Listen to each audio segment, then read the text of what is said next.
Hello everyone, thank you so much for coming back to AE TV. You're on The Remedy and you're on AE TV empowering you. Every Saturday, I am grateful that you're always tuning in. When you're tuning in to AE TV, you're tuning to the right channel. It's a festive season, so we're enjoying holidays. Don't forget the package that AE TV is offering you, and I will talk about it until the festive season is done here on The Remedy. We're at Homely Nest. Every time I tell you when I want to feel at home, I come to Homely Nest Hotel. So join me today as we talk about public etiquette with George and Jesse. Thank you.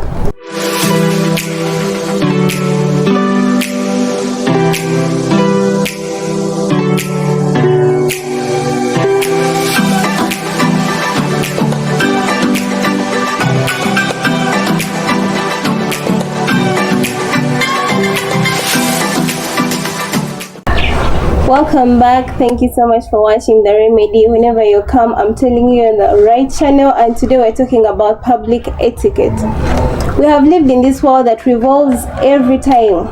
You live 1 year, next year is different, new goals, new dreams, and we're meeting different people, we are interacting with different people, but how are we handling ourselves in society? Our workplaces, school, maybe to your parents, maybe to your kids. That is why we're here today talking about etiquette on The Remedy. I'm here with George Byaragambi. He is a university counselor at Mara University of Science and Technology. And I'm here with Jesse Nahurira. He's a lawyer in Mara District. Yes, so counsel. Sorry if I didn't add that one. So we're here to talk, you guys. I hope you're ready to feed people with a lot of information that they need. First of all, I've introduced you. I don't know if you guys want to introduce more. Okay. Thank you, presenter, and good afternoon, viewers. I want to welcome everyone.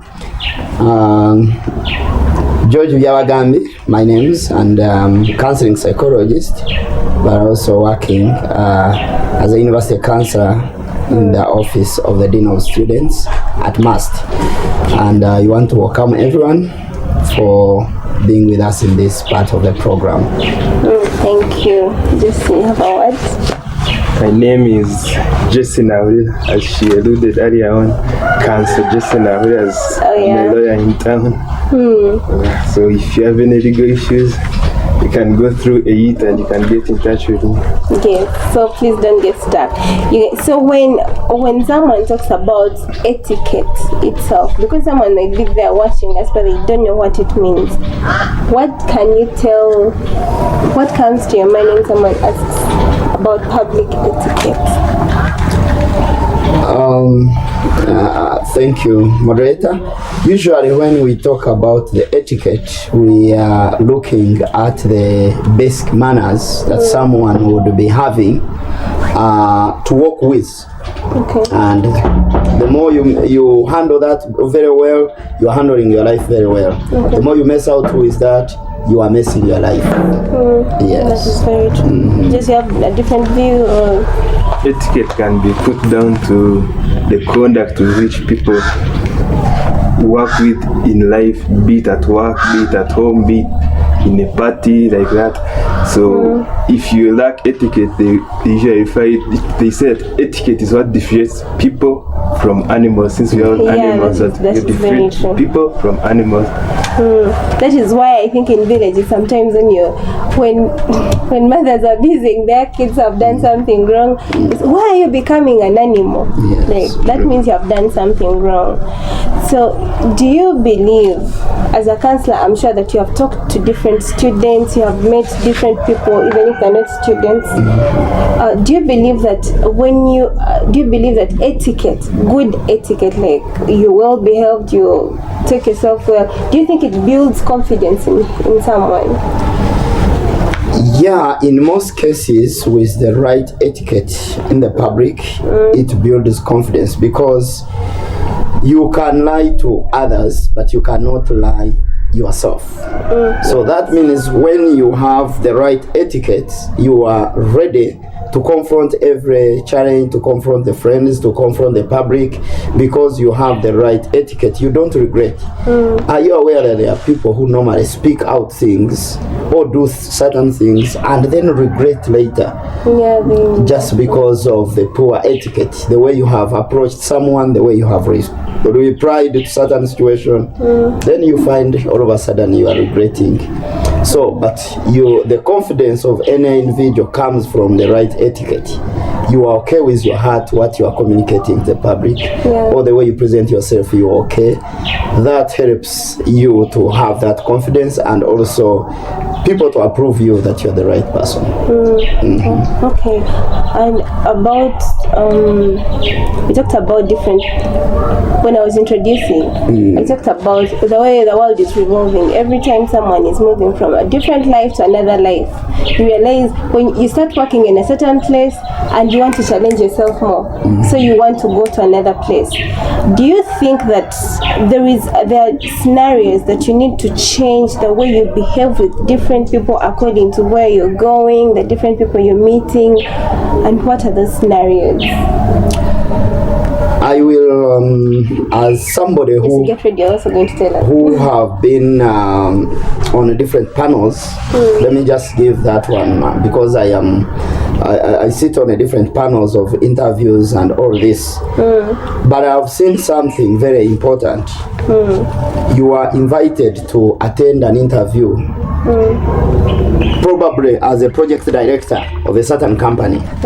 The way you are dressing communicates your heart, or the way you are going to work. That is. And here comes someone with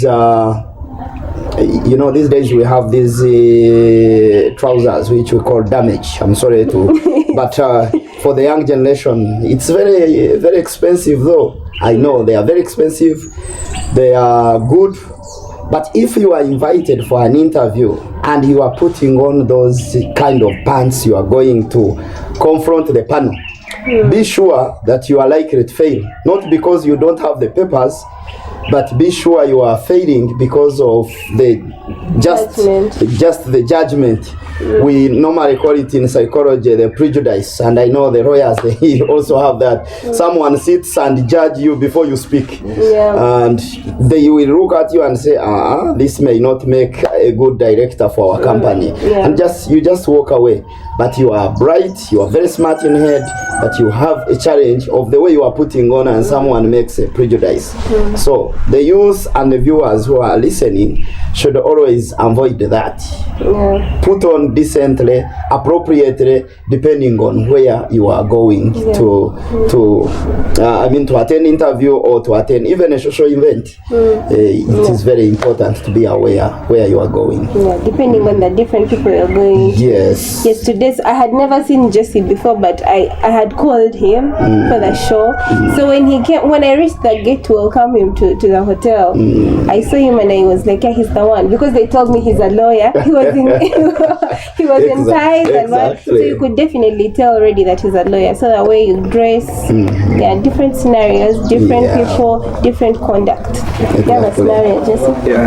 As he has alluded, panels, first impressions last, but people usually mistake etiquette and arrogance. It's good to have etiquette, but you're not supposed to be arrogant even if you have etiquette. You might be in a suit and you sit before a panel, and even before you introduce yourself, you're already questioning the panelists.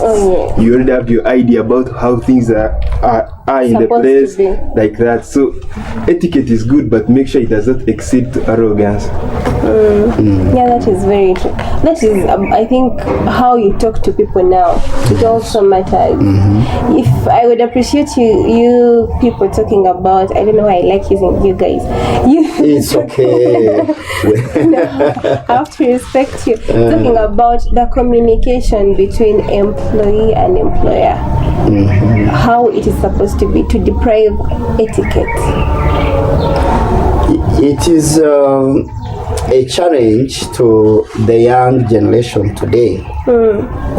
Because I have always been telling, we have usually a function which we normally say life after campus, and we normally prepare our students when they are getting away from the campus to look for jobs. And I was telling them recently that it is not that we don't have jobs in Uganda. It is because we don't have the right people to do the jobs in Uganda. Okay. And my concern is about the impression first, but also look at the situation. One, you will find that the young people doesn't know how to apologize when they do wrong. And that is now the relationship between the employer and employee. Are you able to apologize when you are wrong? Sorry. I am sorry, I've done this, because they don't expect you to do things perfectly when you have just graduated on job. Now you have just come. The reason is because you are learning. We all learn from job. You do a mistake, they correct you, but be able to apologize and say, I am sorry, I didn't know about this, I have never done it before, it is my first time. Because sometimes what we learn from the university is actually different from what we are going to do in an organization. There are those politics on the organization, there is a way how they do things, and therefore you learn, you start learning afresh. Different from what you did, your BBA, your law, your psychology is different from what you find in class, and therefore from at the job. Therefore what you need is to make sure that at least you are able to apologize when there is a mistake. And then there is also asking permission to do things. You have your immediate supervisor. You need to keep asking the way you do things. Can I do this? How do you see it? Maybe as a fresh graduate you want to do things in a modern way, because as young people you come with fresh mind, fresh ideas, and you want to implement them. But it's always good that you ask your supervisor and say, is it okay if I do this? If you are coming in a hotel and you find, the reception is not designed very well, and you just say, is it okay if I change this reception table and face this direction? And give reason. And give the reason why you are doing it exactly. So that brings the impression that you are submissive enough, and you bring a spirit of teamwork. Remember, you are finding someone who have been working for 20 years. And when we reach at 20 years, we tend to do things statically. You don't like changes easily. When the changes come, you kind of resist. And it is always common with the adults. I mean, with the old age, like for me, I'm in the bracket of 40s. You tend to be somehow static. You don't want the new things. Now, the people who are in 30s now, they want to do things differently. They want to change things. And therefore, you have to be very careful and conscious not to offend your colleagues that you have found on job, to make sure that you are building up a team. You need experience from them. They also need you with the fresh ideas that you are coming with. That's how I can. So that comes also. What I can say is employment is a two-way street, whereby it is employer and employee. It is a help me, help you situation. Respect me, respect your situation. So when I was doing my internship at Ministry of Justice, we were allocated supervisors, and like he said, as an internee, you're supposed to be submissive, know when to ask, know when to learn, what you pick up, and even if the supervisor is your head, the supervisor is just supposed to know how to relate to the underlings, where he knows you're not aware of doing certain things, say drafting documents, conducting depositions, things like that, but he's able to help you, tell you that this is wrong, but you can adjust here and here, and you can solve the situation. So, but even before that, the first day we were briefed, we were like, there are those unsaid, should I call them, musts when you're an employee, such as dress code, coming on time, respecting the clients, your supervisor. All that is all about etiquette. You might be smart, like you said, but first day you go there and the supervisor corrects you. And we had two scenarios where some of our internees had to quit because the supervisor was like, no, you cannot dress like this today. And they had it too hard. like you say, you becomes have to hard be for them to- submissive and Yes, know when you're in, know your position, Yes. so that you can help him and he helps you learning situations. Yeah, that is very true. I've seen a situation where sometimes someone is at their job and maybe they work from morning to evening, they're tired. So by the end of the day, they're starting to be rude to the clients. They're starting not to respond to the right way. What can someone do to keep in the right track with the pressure that is coming in, with a lot of work they're having to do, but still keep in track? Because this client that has just come in doesn't know what you passed through the whole day. He doesn't know if you came in the morning. He just came, but you have too much pressure on you. Now you as a counselor and a lawyer, what do you think you can advise to people like that? To me, I'm looking at it in two ways. One, of course, in every profession, there are at least a number of clients that you should be attending in a day under normal circumstances. That is the work ethics, okay? If they are lawyers, he will talk about it. They have at least a number of clients they are supposed to see. But of course, under normal circumstances of our Uganda, we have few lawyers. They talk about the medics. They have a number of people. You cannot say professionally, I'm supposed to handle this. The bankers and what. But then, they are also the person. I'm now going to talk about the person. And there is this, what we call transparency of anger. That is one. And two, you find this person who is on job, he's attending on his phone. And now when you come and say hello, it's like you are disrupting him or her because he's busy on phone, either conversing or chatting with his friend, but he's on job. So multitasking. Somebody is multitasked. And that one is a dangerous tool within the young generation now. They are busy on their phones, but they are also attending the office. And so for that reason, if you find this officer who is busy on his phone, there is high chances that this person is likely to act differently because he's not attending to you. That we call it active listening. Is this person actively listening to you? I sometimes admire the lawyers because they are always good listeners so that they can shoot you with questions. They are good listeners in that, as well as the counselors, of course, in our field. But what I'm trying to say is that sometimes the people who are in the offices, they are multitasked. And so for that reason, they transfer their anger to the client. Either somebody has been disappointed by the family. That is one. Two, disappointed by a girlfriend and a boyfriend, or some other things, or disappointed by the boss. Now here comes a client. And others, they are not well paid. And now take an example. If you had gone to the hospital in these days when the intern doctors were on strike, what do you expect? Because you remember there was this comment of saying vacate the house, vacate the premises and go. And now you are finding this doctor in the premise. What do you expect?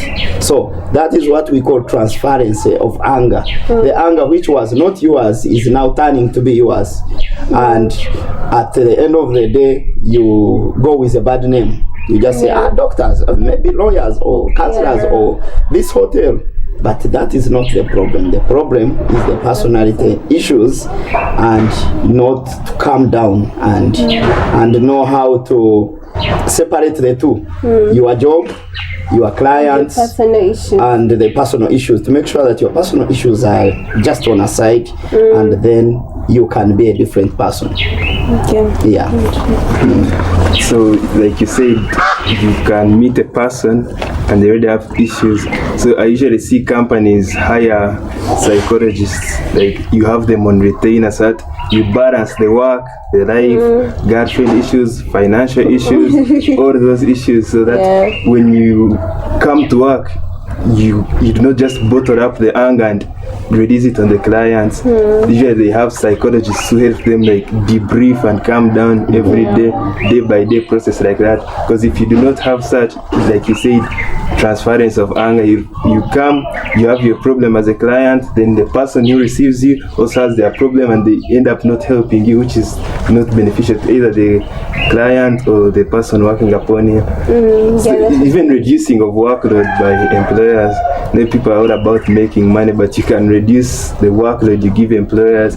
So find a person works from 6 to 10 in the night, which is good because you make the money, but psychologically it eats you up like that, and you end up becoming bad at your job, yet you're actually good at doing your job. Okay. So I think most of the time, from what all of you have said, most of the times employers should also make people love their jobs, and also these employees, when you're working, know how to separate when you come to your job, be someone different.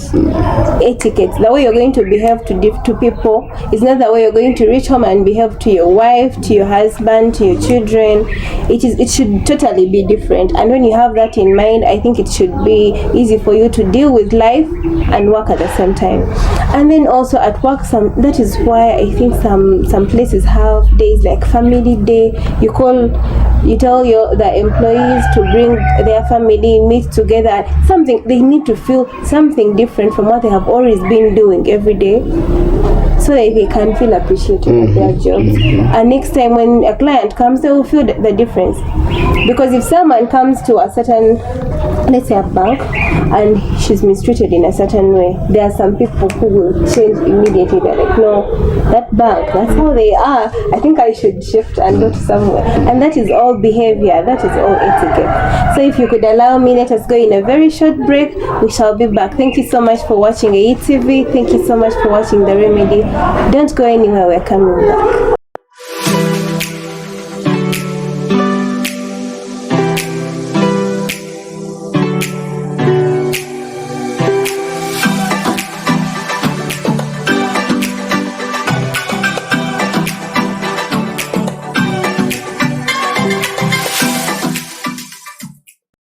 Welcome back from that short break. We're still at Homeliness. You're watching The Remedy. I'm here with my producer, by the way. Henry, say hi. He waved at all of you, by the way. We're still talking about public etiquette at work, interviews, and everywhere you go. Both of you talked about how we're supposed to conduct ourselves at work, the people you meet. I want us to go in detail. How can you conduct yourself properly for an interview? I'm sure very many youth out there could use this, even adults, because sometimes you're going to an interview and all the panelists look younger than you. You feel I should disrespect these ones. Yeah. So how should someone how they should conduct themselves for interviews? Usually when you are invited for the interview, it is always very important, first of all, to prepare yourself. Your well-being, your psychology, your mindset should be ready for the interview where you are going, and do a research. Know this organization, how much do they pay a director or a manager or somebody who is working there, so that you are well versed with the organizational setting. And then to be aware, if it is a Christian organization, you know how they put on and how they speak. And at least if it is a Christian organization, please go with the scripture. At least read your Bible and go with the scripture, because this is a Christian organization, and in a Christian organization they will shoot here at least a question about that. If it is a public institution, be aware, at least read the newspapers, understand what is happening in the world today, and also be respectful to the people that you are going to meet. And have that element of patience. There was one client who had ever attended an interview, And when she came for the interview, it took long for, you know, the panelists, and there are many people, so you wait and wait from morning, and then you are called in at closed 5 because the people are many. Yeah. And this client said, when the person entered in, then they said, yes, we you look tired. You know, the panelists, they normally crack a joke to break the ice. And so he said, what do you expect? You called me at 10, now this is 5. So what do you expect? I am tired. Imagine I left my child at home and now this is closed 5. What will my husband say? And one of the lady. Hey, and one of the panelists said, who called you, by the way? For us, we aired out our advert on a voluntary basis. You applied, and therefore you should not back at us. Yeah. Well, she answered the question, but all of a sudden, the panelists were saying, this person will not be able to manage the job because she's impatient. You know, even waiting for too long is part of the interview. You are likely to go through the interview because the panelists will say, this person who have waited up to this time and is still as calm and still calm. Yeah. So this person really qualifies for the job. But then if you are not that calm, sometimes they are testing your patience. You know, in an interview, they are testing the whole being of you. Yeah. They are testing the way you are walking, the way you are coming to ask for a seat in the panel, and the way you are looking, whether you are looking nervous or anxious or what, they are just looking at your eyes. Sometimes you are answering questions and you are looking down like this and they are watching you. They will say, and there are psychologists who are there to watch and judge. That is their role as psychologists on the panel. Now they are just looking at your personality and say, this may be extrovert or introvert and therefore may not fit for this job. So always be aware that the test of the interview, they are testing the whole of you. And your communication flow, your eye contacts, your body posture. And there are people who comes on interview and just sits and then do like this. Okay. Now, those kind of things, they are looking at arrogance now, you know. Yeah. Imagine they are giving you seat, then you are doing like this, crossing your eyes, your legs. Then people will just eventually say, this, even if he becomes a manager or he becomes an accountant or this, he's a very arrogant gentleman. And for that reason, that's how people lose their jobs. Lose their opportunities, and many times it happens, especially to the young people who have been in the, I wouldn't want to be biased, but the young people who have been brought up in the cities. Somebody studied primary school, I don't know my colleague where I studied from, but let me speak it like this. You studied your nursery, kindergarten in a city, primary in the city, and then secondary, university in the city, and at times we also need, that's why sometimes you need also to do your internship in the rural setting and understand things, how things are moving, so that you are able to have, I am not saying the village people doesn't have that arrogance, no, but I'm saying sometimes the way we are brought up, where we are coming from, matters a lot on our lifestyle. Yeah, we're going to talk about that in detail later. So you alluded on interviews. The first thing you have to remember when you're going for an interview is competition. You're not the only one who has been invited for that position. Yeah. So you have to be mindful of that. Any mistake and there's someone who will be ahead of you. So even preparation, like you alluded to, preparation is key. Know the type of company, know the work they do, the clients they represent. You know, we call it due diligence. You do the homework of the company you are applying at. Then the dress code is also important, and then you also have to be audible when you're doing the interviews, because as you said, extroverts and introverts depending on the job, but it's better you be an extrovert at the interview than being quiet, all that. And so it's better you're able to talk, and then you have to interact, because at the end of the interview the the panelists might ask you, do you have a question for us? And you have nothing to say. You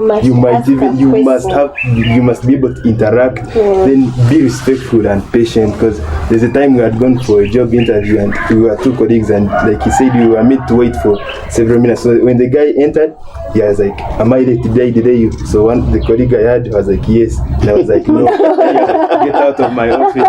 So he chased him out. Then I was the only one left, and we were able to conduct the business I was there for. So you have to be patient in going for such interviews. Yeah, that is very true. Now, lately, these days, interviews are done online because of this situation the pandemic. The pandemic. So recent, I had an interview like some months ago, and I was so surprised because I asked around. I wanted to gain confidence and ask people who have done this before. And of some elder was telling me, you have to dress up, you have to look, elegant. Remember, I'm just on a computer. I thought maybe they might even not tell me to turn on my video, but it was so crucial. It was so surprising. And also, you always have to ask a question at the end of the day. And confidence, I always think about, I want to respect people, but still know that they are human beings just like me. They are also having their issues at home. They are passing through their own issues. So you have also come to figure out your life in a certain way. So you should not fear human beings. Just respect them. Give them the respect they deserve, but not the fear. Because when you're fearing someone, you're not even respecting. Like, they don't know what, they are not picking what you're saying. If you're not looking direct to someone and telling them what you want them to hear, you may not convince them enough if you can't look direct in their eyes in a respectful way.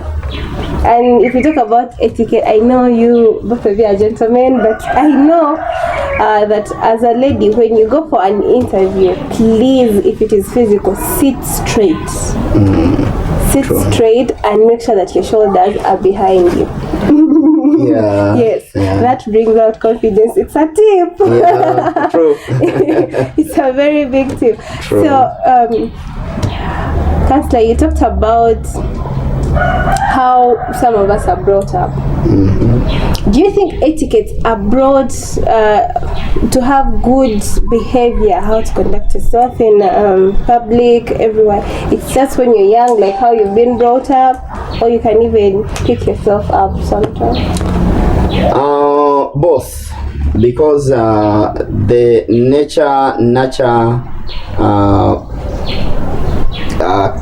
nature is a little bit sisters, because the way we have been brought up, some things we learn from the young stage.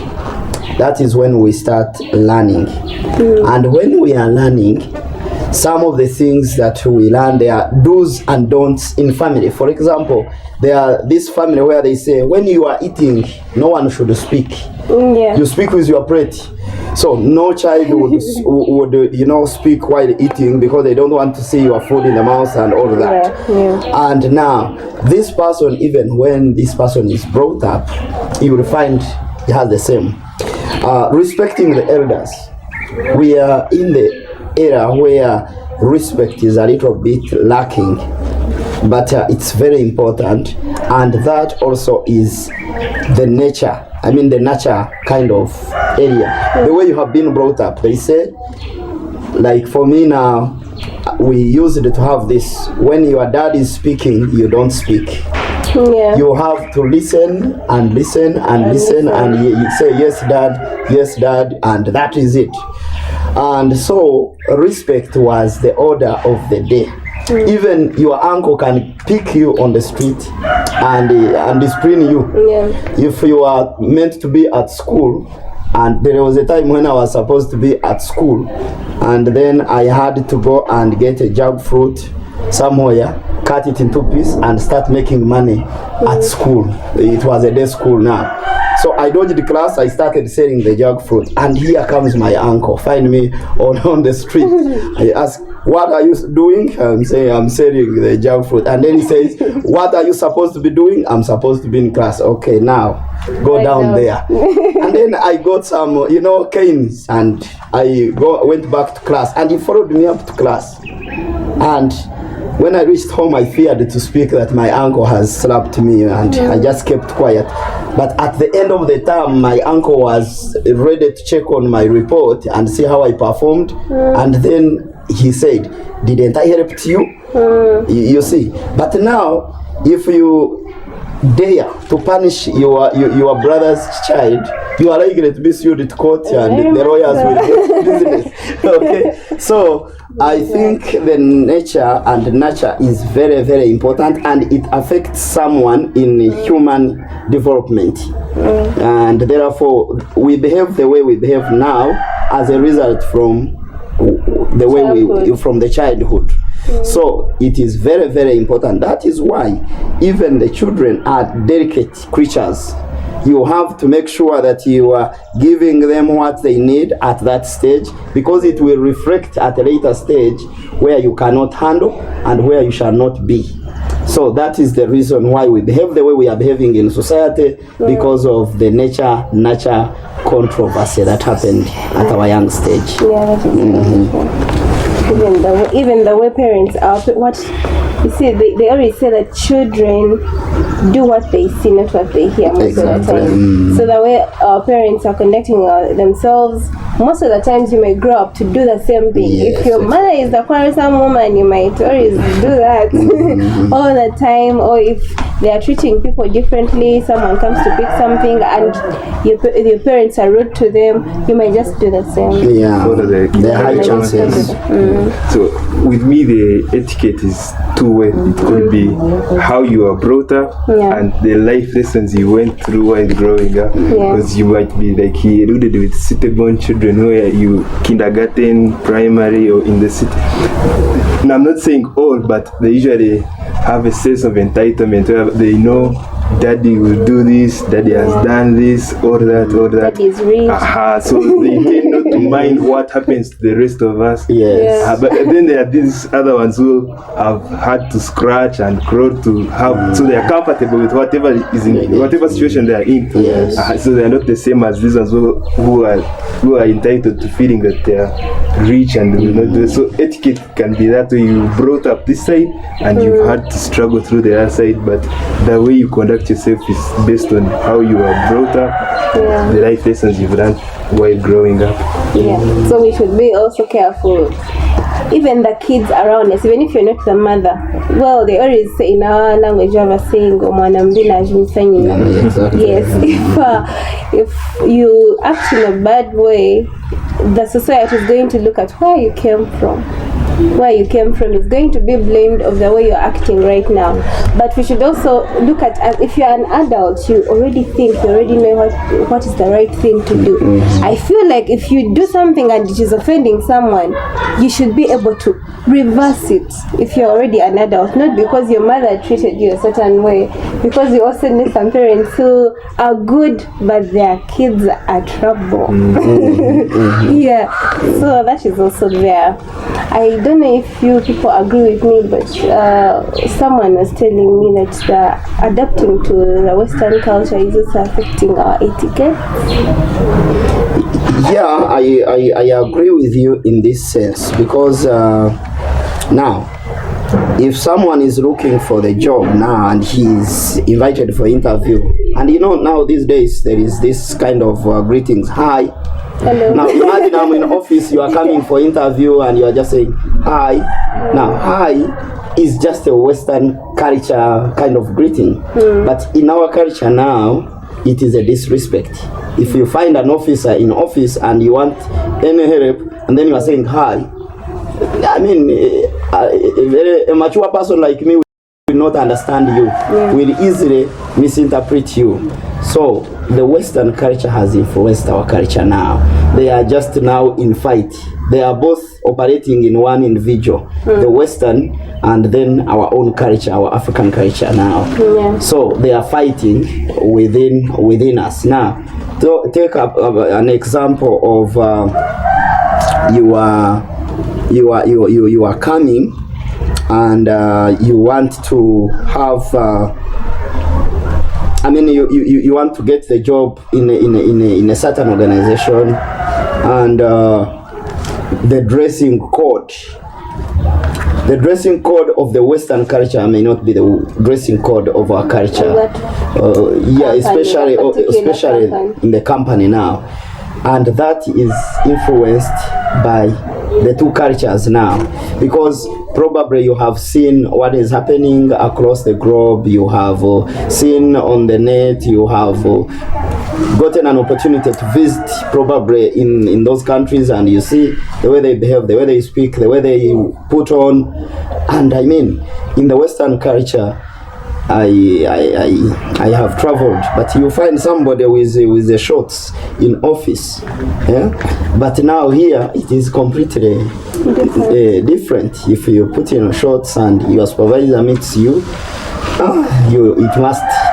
it will interpret something else. Yes. So those are the changes that we need now to be our own. Let's be our own. Talk about tattoo. You want now the job, but you have the tattoo all over, here and I don't know where. Those, here on the hands and everywhere you are tattoo. The chances of getting a job in a decent place are also minimal. Limited, yeah. They are very limited. There are many organizations that will have the prejudice over you. And so I just suggest, if you need a job and you are having tattoo all over your body, please, what you need to do is you have to put the wrong sleeve, and if they are in hands, then bear with them. No, you punished yourself, but they are not good. Okay, yeah. Those are the things that we have borrowed from outside, and now they are affecting us. Yeah. Recently, now I hear even those who are going in military, they check you to see whether you have tattoos and all that. And so that is a disadvantage. But also we borrowed them from the other culture. Personally, if you ask me the use of tattoos, I don't know. But the young people likes it, and they have seen it from either the footballers, from the other people on internet, and they have interacted with them, and they like it. But they know that they have the disadvantage in our culture, in our setting here, locally. Depending on what you are going to do. Yeah. Exactly. As you said, there are effects at both sides. You have positive effects and negative effects. As you said, the high in office can be negative, the tattoos can be negative, but there are also positives from the Western culture. For example, when I was joining my Form 1 at Intare School, I didn't have a say in whether I wanted to join the school or not. But recently, my young brother, when he was joining, they were like, you also have to go to Intare, but he was like, Dad, no, I cannot go there. The Western culture has enabled good relationships between the parents and the kids. Because long ago you wouldn't question your dad's decision. You'd go with it, whether you wanted or you did not. But now, Western culture though, or that is just only we have revolved. Now parents are allowing their children to. No. This is now the parenting style, which is borrowed from the Western culture. Okay, because as you said now, traditionally here in Uganda or in Africa, if your dad say join this school, you don't ask. But Western now, you can go. Dad, I'm not joining this one. I prefer going there. And the parent is like, tell me why you want to go there. Once the child explains, the dad sees it with the view of the child and he accepts. Even the other thing of footballers, I have several friends who have been at school, like who finished Form 6, and he's like, instead of joining campus, I'd rather go play football. And we have seen some of them who have been exported to go and play football because they have been influenced by the Western culture, knowing that it's not about education, but you can have something outside the education. It's talking about DJs, business ventures. You find a kid our age is already making millions because he had the audacity to talk to the dad about such propositions, and the father is like, okay, I will invest in you, and it's paying off. But long ago, it was always the one-way route. You start school, you finish school, and you venture into probably business, education, stuff like that. But because of the Western culture, we are trying to see different avenues. Though the negatives are also there, like you are saying, you enter an office and you find it's like, hi, what do you want? Stuff like that. Yeah, that is true. But I think most of the time it is not because, the Western culture, we've welcomed it, but how are you taking it up? Yes. Just the way you have said, maybe your brother said it in a very polite way. Daddy, please hear me Because you out. have to be humble. But please, because it's your father, not because you've seen in a certain movie this kid replies to the father in a very arrogant way, and you also want to do the same. If we always copy from our elders and people who have been there before, or people who are doing better than us, but we should take the positives. I also want to add on what the council was saying. We are having a challenge now because the challenge of the parenting style, our parenting style, which was not career based, but which was the family based. In this family, we need a lawyer. In this family, we need a doctor. In this family, we need this. I am a psychologist. I need my son to be a psychologist. Now, those things were there, and it has been there. And for that reason, it has also affected the young people. Even when they graduate, after graduation, they feel they are not fit to be teachers, lawyers, doctors, and whatever they have learned. Why? Because it is not within them. You are doing this because your dad forced you or convinced you or dictated on you, and you became a nurse or a doctor or a lawyer. So it is very important to the viewers also to understand this about the career. That is the reason why we are giving out a poor result at a job. You find a lawyer as if he doesn't want to be a lawyer. I'm talking about the lawyer now. You find a doctor who is really not a doctor, but he has his papers. So anybody, he's doing something, but you are not in love. It is not part of you. So that is a big challenge. Therefore, is what you studied, what you want. If not, you'd rather go direct. You can be. I have seen doctors being businessmen. I have seen lawyers change the channel and go to another field because they are passionate from where they are doing, not because their dad educated them to be what they are. So it is very important in this world today. Even when we joined the year one at campus, the first day the lecturer came and he was like, I know some of you're here because your father wants you to be here. So he was like, I'm offering free legal advice. You come to me, I'll talk to your dad. If you don't study, you can go out. I also have a friend of mine who was forced to do a certain course because he had applied for the government scholarship and he passed, but it's not what he wanted. The one he wanted, he was not given on government. So the father was like, you have to go for the free one because it's free. So he did it, and then he gave the degrees like, Dad, I've given you a degree. Now let me go do my own thing. My own things. I think that was the right way, the way he did it. Those some decisions I had. I wish we had all day to talk about this because there is a lot to talk about with etiquette. It's challenging how people are acting. It's like a pandemic, how human beings are acting to each other, yet we can do something about it. That's why this show is there. So thank you so much for coming, you guys. This is the last session. You have like the last words for the viewers so that we can call it an evening. Okay. So you can start. What I can advise is that always trust in yourself.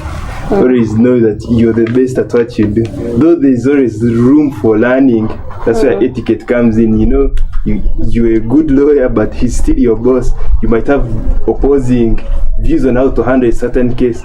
You're not just going to say, let's do it this way, but you explain on how you can do it, and so that there's always work harmony. So respect yourself and respect one another. It is help me, help you, respect me, respect you. That type of situation. Okay, I want to end with this one. There is one great thinker who said, it's not what you know, but what you do with what you know.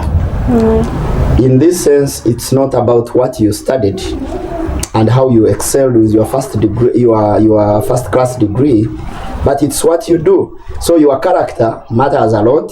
It's very, very important, the way you behave, and also learn to apologize where necessary. It is very, very important, and do what you do with passion. It's very, very important to have passion in whatever you do in life. When you do it with passion, then the life becomes much more easier and you are employable. So I want to say the employability of any person will depend on you yourself, the way you are easily help the employers to take you up or not. Thank you. Thank you so much. I hope all of you have learned at least one or two. Thank you so much for watching.